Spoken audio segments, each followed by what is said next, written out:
दोस्तों स्वागत है आपका एक नई वीडियो में। जिन बच्चों का भी कल बॉटनी का पेपर है, तो बॉटनी का पूरा फर्स्ट पेपर जो 2024 में आया हुआ है, इस वन शॉट में हम सॉल्व करवाने वाले हैं। थोड़ा सा समय कम है, ठीक है, घर पे सब लोग इंतजार कर रहे हैं क्योंकि हमें ज़रूरी काम से जाना है और शायद कल तक हम वापस आ पाएंगे।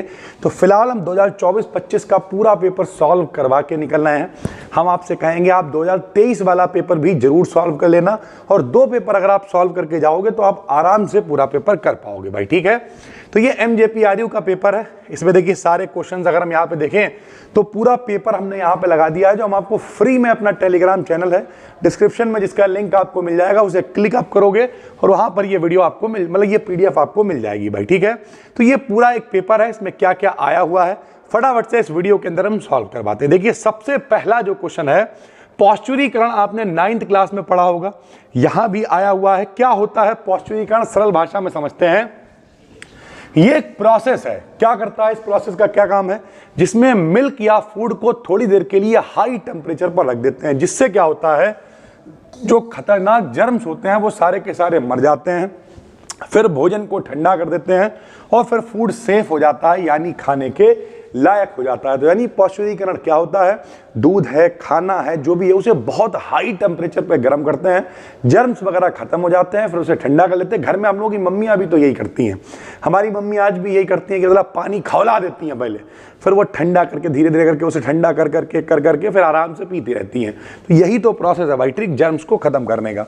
उसके अलावा जो पेय उद्योग होते हैं, कोल्ड ड्रिंक वगैरह है, इन सारी चीज़ों में कौन से माइक्रो ऑर्गेनिज्म इस्तेमाल किए जाते हैं, तो जैसे लैक्टोबैसिलस इस्तेमाल किया जाता है। तो इस तरीके के जो माइक्रो ऑर्गेनिज्म होते हैं सब आपने बचपन में पढ़ रखा है।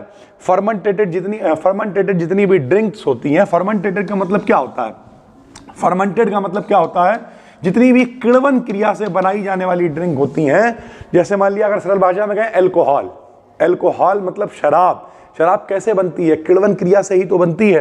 तो जब किण्वन क्रिया से बनेगी, या फिर सिरका कैसे बनता है, किण्वन क्रिया से ही तो बनता है। तो इन सब में इस तरीके के ऑर्गेनिज्म का इस्तेमाल किया जाएगा। Significance of single cell protein, जो सिंगल सेल प्रोटीन है इसका क्या उपयोग है, तो सिंगल सेल प्रोटीन का मतलब होता है माइक्रो ऑर्गेनिज्म से मिलने वाला प्रोटीन, यानी जो माइक्रो ऑर्गेनिज्म होंगे वो हमें जो प्रोटीन देंगे उसे हम सिंगल सेल प्रोटीन कहेंगे। फायदा क्या है इसका, तो चीप प्रोटीन का सोर्स होता है, चीप मतलब सस्ता होता है, ठीक है, कुपोषण वगैरह को दूर करता है, ग्रोथ फास्ट करता है, और कम स्पेस में भी इसे प्रोड्यूस किया जा सकता है, ठीक है। फिर एक क्वेश्चन है freezing method of food preservation, खाने को सुरक्षित रखने का फ्रीजिंग मेथड क्या है। तो बहुत आसान है, घरों में फ्रिज है, कम टेम्परेचर पर रख दो, चीजें आराम से चलती रहेंगी। तो फ्रीजिंग मेथड में फूड को बहुत लो टेम्परेचर 0 डिग्री सेंटीग्रेड से भी नीचे रख देते हैं, जिससे जो माइक्रो ऑर्गेनिज्म होते हैं वो ग्रो नहीं कर पाते हैं और खाना लंबे समय तक सेफ बना रहता है। खाना कैसे खराब होगा, जो बैक्टीरिया होंगे जब उसमें डेवलप कर जाएंगे, माइक्रो ऑर्गेनिज्म जब डेवलप कर जाएंगे तो वो खराब हो जाएगा। तो या तो टेम्परेचर बहुत ज़्यादा रख दो और या फिर टेम्परेचर बहुत कम कर दो, ताकि उन्हें उतना टेम्परेचर मिल ही ना पाए। नॉर्मल टेम्परेचर क्या होता है एंजाइम वगैरह के लिए 25 से 35, जो रूम टेम्परेचर है। तो अगर उतना टेम्परेचर मिल जाएगा तो फिर चीज़ें खराब हो जाएंगी भाई, ठीक है। उसके अलावा एक ये प्रोसेस पूछा गया है जिसमें जितने भी माइक्रो ऑर्गेनिज्म होते हैं, चाहे वो बैक्टीरिया हो चाहे स्पोर्स हो, इन सबको पूरी तरीके से नष्ट कर दिया जाता है, चाहे तो हीट की सहायता से और या फिर केमिकल्स की सहायता से, जिसे हम लोग कहते हैं स्टेरिलाइजेशन भाई, ठीक है। फिर एक क्वेश्चन पूछा है प्रीबायोटिक्स क्या होता है, तो ये ऐसे फूड कंपोनेंट्स होते हैं जो अच्छी बैक्टीरिया की ग्रोथ को बढ़ाते हैं। कुछ बैक्टीरिया अच्छे भी तो होते हैं, जैसे हम लोग दही खाते हैं तो हमारी बॉडी के लिए फायदेमंद है, लोग कहते हैं दही खाया करो। तो जो अच्छी बैक्टीरियाज होते हैं, इनुलिन है, फाइबर है, इन सब की ग्रोथ को बढ़ाने के लिए प्रीबायोटिक कंपोनेंट्स का इस्तेमाल किया जाता है। ईस्ट आपने सबने खूब सुन रखा है, ईस्ट का इकोनॉमिक इंपॉर्टेंस क्या है, यानी ईस्ट किस तरीके से हम लोगों के पैसे कमाने के काम में आता है। तो ब्रेड बनाने में काम में आता है, शराब बनाने में काम में आता है, विटामिन का ये सोर्स होता है, बेकिंग बनाने में, बेकिंग जितनी भी चीजें बेक करके बनती हैं उनमें इस्तेमाल होता है, फर्मेंटेशन यानी किण्वन क्रिया में इसका इस्तेमाल किया जाता है। FSSAI क्या है, तो इसका नाम होता है food safety and standards authority of India. ये क्या करेगा, एक गवर्नमेंट की बॉडी है, गवर्नमेंट की एक एजेंसी है जो इंडिया में फूड क्वालिटी और सेफ्टी को कंट्रोल करेगी कि किसी फूड का स्टैंडर्ड क्या होना चाहिए, उसे चेक करने के लिए इस ये जो संस्था है इसका इस्तेमाल करेंगे। MRBT टेस्ट क्या होता है? तो इसका नाम है मैथिलीन रेड रिडक्शन टेस्ट। ये दूध का टेस्ट होता है। इसमें मिल्क में बैक्टीरिया की क्वालिटी और क्वांटिटी को चेक करा जाता है। कई बार सुना होगा लोग कहते हैं हमारा, अच्छा गांव वाले लोग सैंपल भी नहीं कहते, बोलते हमारा सैंपल भरी गो। बोले कहा हुई गो, अरे उन्हें भरो उसमें कोई डब्बा डालो हमारा कलर वाला राइसो वैसो हो गो और पकड़ी गए। यानी ओवरऑल ये वो टेस्ट है जिनकी सहायता से दूध की क्वालिटी चेक होती है। Microbiological analysis of milk, milk की जो माइक्रोबायोलॉजिकल एनालिसिस है वो क्या है? तो इसमें मिल्क में उपस्थित बैक्टीरिया और जो माइक्रो ऑर्गेनिज्म होते हैं उन्हें चेक किया जाता है ताकि पता चले कि दूध जो है वो फ्रेश है या नहीं है, सेफ है या फिर खतरनाक है, कंटेमिनेटेड है। ठीक है, इस्तेमाल किया उसमें नहीं देखा होगा कई बार 2-3 दिनों से, जैसे एक बार हम आपको बताएं, हम एक गांव से आ रहे थे, अब बहुत छोटे थे 4th-5th क्लास में, तो वहाँ उस समय में इतना ज़्यादा मतलब साधन भी नहीं थे।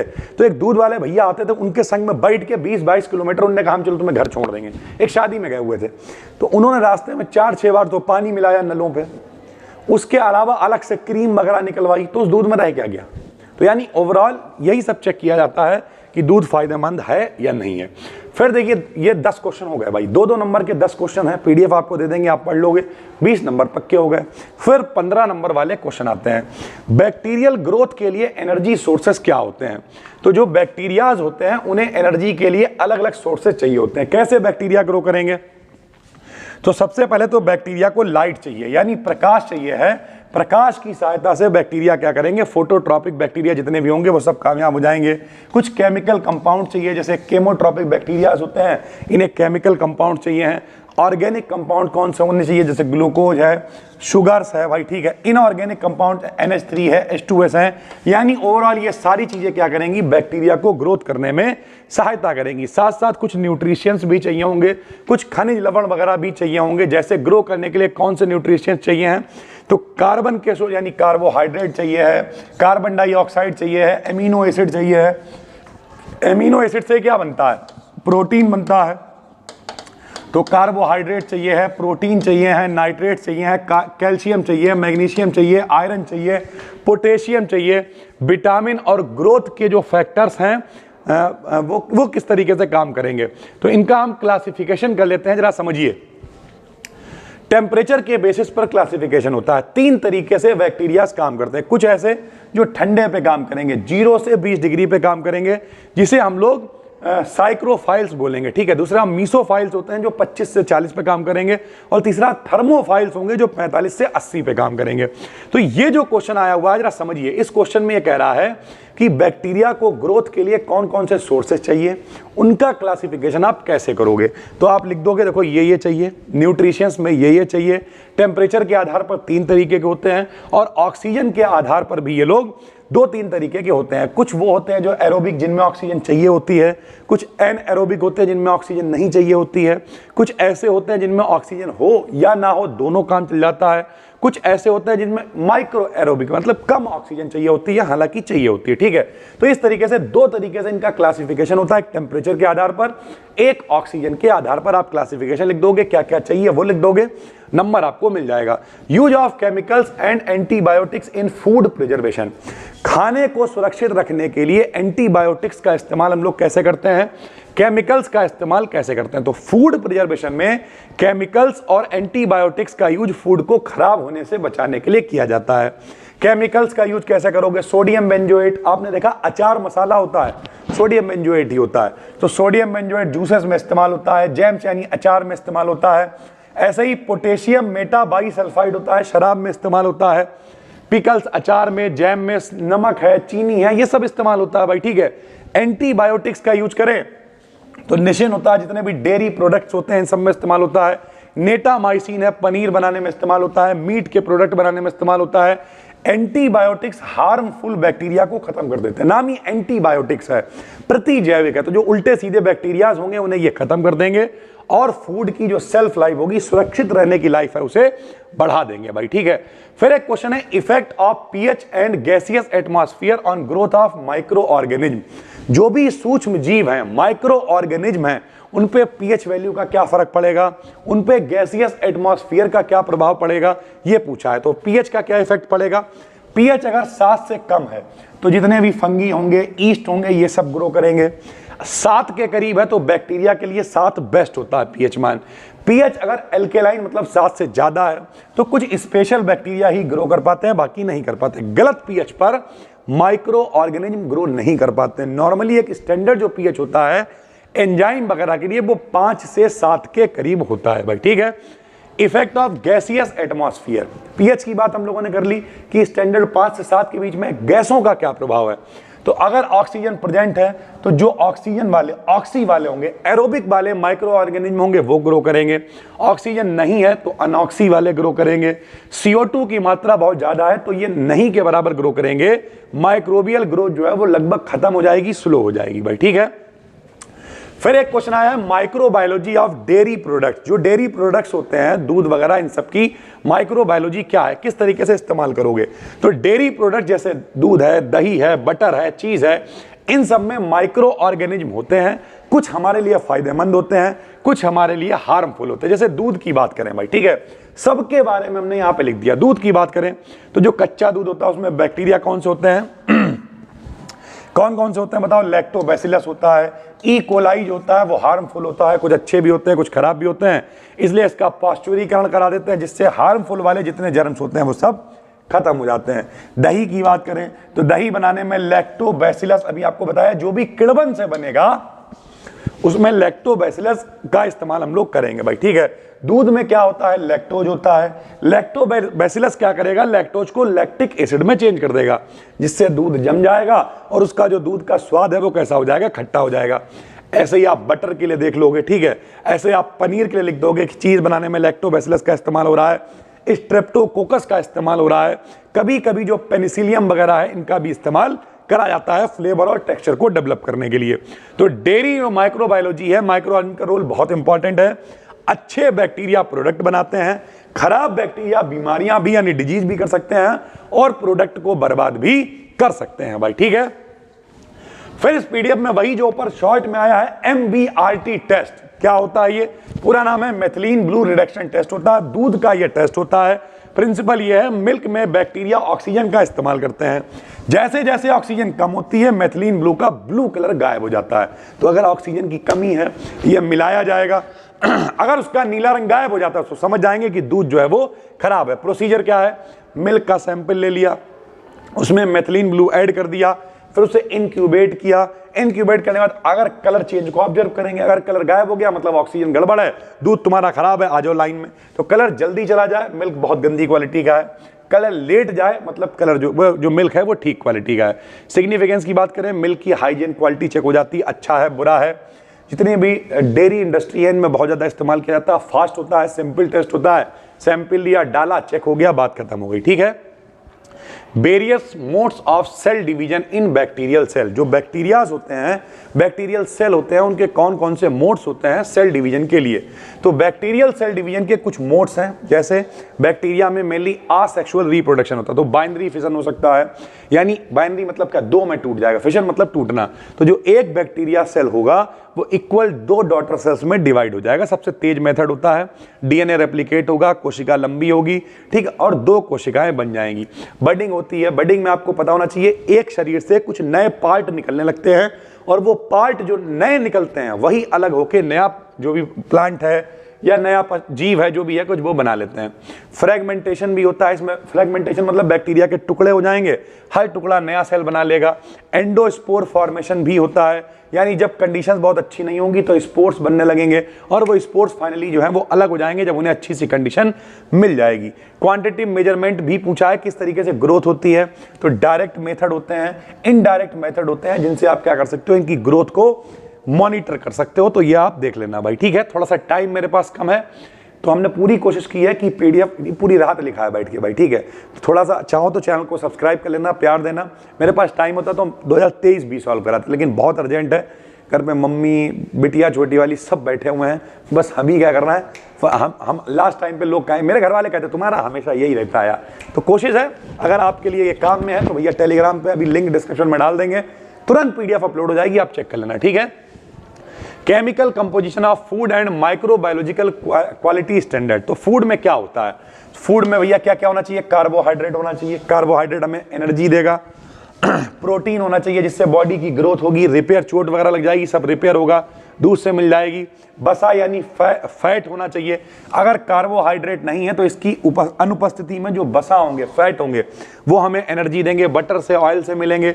विटामिन होना चाहिए, खनिज लवण यानी मिनरल्स होने चाहिए कि पतला आयोडीन की कमी हो गई, आयरन की कमी हो गई, ये सब मिनरल्स होते हैं। पानी यानी वाटर होना चाहिए, मेटाबॉलिज्म को बना के रखेगा। माइक्रोबायोलॉजिकल क्वालिटी स्टैंडर्ड की बात करें तो फूड तब सेफ होता है उसमें हार्मफुल बैक्टीरिया ना हो, ठीक है, कॉलीफॉर्म जो काउंट है वो लिमिट में हो, पैथोजेंस वगैरह जितने भी हो वो सब कुछ ना हो, एब्सेंट हो। FSSAI जो फूड क्वालिटी अभी आपको बताया जो सरकार की संस्था है उसने इसे स्टैंडर्ड को जो सेट कर रखा है उसे ये पार करते हो। तो अच्छी क्वालिटी का फूड क्या होता है? फ्रेश हो, प्रॉपर्ली कुक्ड हो, अच्छे से पका हुआ हो, स्टोर किया हुआ हो, माइक्रोब्स वगैरह का लोड कम हो, तो वो अच्छी क्वालिटी का फूड माना जाता है, ठीक है। Probiotic food available in market. Market में कौन सा प्रोबायोटिक फूड अवेलेबल है? तो प्रोबायोटिक फूड में लाइव बेनिफिशियल बैक्टीरिया होते हैं जो हमारे लिए फायदेमंद हैं, जैसे कर्ड हो गया है, प्रोबायोटिक मिल्क्स हो गए, ड्रिंक हो गई, ये सारी चीजें। बेनिफिट ये होता है डाइजेशन को अच्छा करते हैं, इम्यूनिटी को बढ़ा देते हैं, गट हेल्थ को अच्छा करते हैं। Toxins of food borne fungi, कुछ फंगी ऐसे होते हैं जो टॉक्सिक सब्सटेंस बनाते हैं, ठीक है, जो हमारे लीवर को खराब कर देते हैं, कैंसर वगैरह, फूड पॉइजनिंग हो जाती है, तो इस तरीके का खाना नहीं होना चाहिए। प्रीबायोटिक्स की बात करें तो वो फूड होते हैं जो अच्छी बैक्टीरिया की ग्रोथ को बढ़ाते हैं, इनुलिन है, बनाना है, प्याज है, ये सब बहुत फायदेमंद होता है।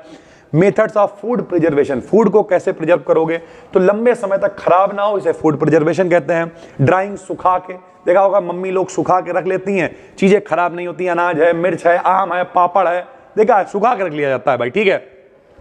ठंडा, फ्रीजिंग कर सकते हो, ठंडे टेम्परेचर पर बैक्टीरिया की ग्रोथ स्लो हो जाती है, फ्रिज में रख लो, डीप फ्रीजर में रख लो, ठीक, कोल्ड स्टोरेज होते रख के बचा लेते हैं। उसके अलावा हीटिंग कर सकते हो, पॉस्चुरीकरण करके, अभी बताया, गर्म करेंगे, बैक्टीरिया को खत्म कर देंगे, फिर उसे ठंडा करके रख लेंगे भाई, ठीक है। सॉल्टिंग, नमक डाल के, अचार में मम्मी ने नमक डाल दिया, तेल डाल दिया, सॉल्टिंग से बचा लेंगे। बहुत ज्यादा चीनी होगी, जैम है, जेली है, तब भी बचा सकते हो, केमिकल की सहायता से बचा सकते हो। फर्मेंटेशन करा दो, उसका किण्वन क्रिया करा दो, ठीक है, गन्ने का रस खराब हो रहा था, सिरका बना दिया, लंबे समय तक रखा रहेगा, ठीक है।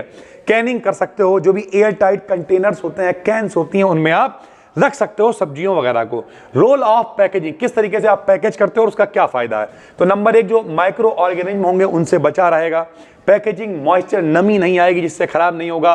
ऑक्सीडेशन रुक जाएगा जिससे पैकेजिंग की जो लाइफ है वो बढ़ जाएगी। जितना भी फिजिकल प्रोटेक्शन ट्रांसपोर्ट है, ठीक है, फिजिकल प्रोटेक्शन ट्रांसपोर्ट से क्या होगा? हैंडलिंग आसान है, यहां से वहां ले जाना आसान है, तो इस तरीके की चीजें होंगी। डस्ट है, कीड़े मकोड़े हैं, कंटेमिनेशन, इन सबसे बचेगा। प्रॉपर पैकेजिंग फूड को ज्यादा दिन तक फ्रेश रखेगी भाई, ठीक है। लास्ट में बात करें किन मटेरियल से हम लोग पैक कर सकते हैं, तो कांच का इस्तेमाल कर लेते हैं, रिएक्टिव नहीं होता, रीयूजेबल है, बोतल इस्तेमाल कर लो, जार इस्तेमाल कर लो। प्लास्टिक हल्की होती है, सस्ती होती है, मिल्क के पाउच है, फूड पैकेट है, सब प्लास्टिक के होते हैं।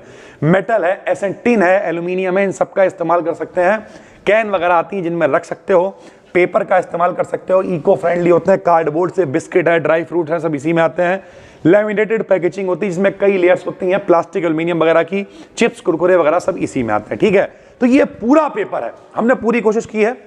सुबह हमें 8 बजे निकलना था, ये वीडियो अभी हम जब शूट कर रहे हैं 7:45 हो गया। घर वाले बहुत गालियां दे रहे होंगे, लेकिन चलो ठीक है, आप लोग इतना प्यार देखते हैं तो खुशी होती है।